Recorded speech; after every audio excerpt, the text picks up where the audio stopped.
మళ్ళా చదువుదాం.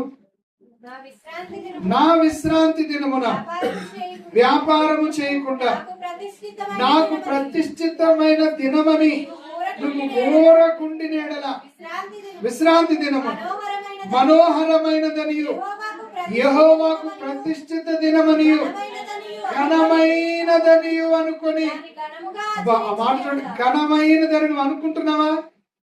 ఇది ప్రతిష్ఠించబడ్డ దినం అని అనుకుంటున్నావా?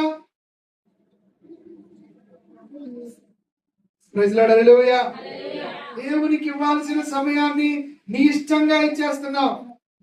నీ మనసుకు నచ్చినట్లుగా సమయాన్ని నువ్వు తిప్పేసుకుంటున్నావు. పిల్లలు ఆలోచించండి. 2025వ సంవత్సరాన్ని నువ్వు ముగిస్తున్నావు, బాగుంది. కానీ ఎలా ముగిస్తున్నావు? అస్తవ్యస్తంగా ముగిస్తున్నావు. అందులో సరైన క్రమమైన ప్రవర్తన నీలో లేదు.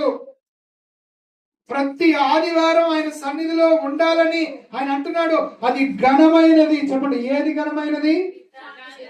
ఎందుకు ఘనమైనది? దేవుడు నీతో వచ్చి మాట్లాడతాడు. సంపూర్ణ సంతోషాన్ని దేవుడు నీకు ఇస్తాడు. ఆయన సన్నిధిలో దాచి ఉన్న సంపూర్ణ సంతోషము, ఆయన కుడి చేతిలో ఉన్న నిత్య సుఖాలు నువ్వు అనుభవించేది ఎప్పుడంటే ఆయన సన్నిధిలో నువ్వు అడుగు పెట్టినప్పుడు. హల్లెలూయా.